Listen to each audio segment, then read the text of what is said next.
1500 пенсионеров вышли в понедельник на площадь в центре Афин, когда правительство Греции обсуждало бюджет на следующий год. Демонстранты протестовали против очередного сокращения пенсий. Кабинет министров, возглавляемый Алексисом Ципросом, пошел на него для того, чтобы выполнить требования международных кредиторов. За годы экономического кризиса, в нем страна пребывает 7 лет, пенсионные выплаты урезают уже в 13-й раз. Мы боремся за то, чтобы иметь достойную пенсию в нашем возрасте. Мы работали 40 лет, чтобы у нас была хорошая пенсия. А сейчас они постоянно ее сокращают. И Международный валютный фонд просит все новых сокращений наших пенсий.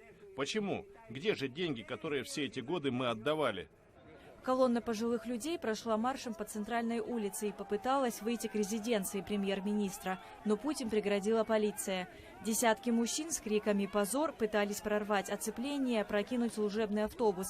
Полицейские применили против протестующих слезоточивый газ. В ответ пенсионеры стали кидать в стражей порядка бутылки с водой и различные предметы. Информация о пострадавших не поступала.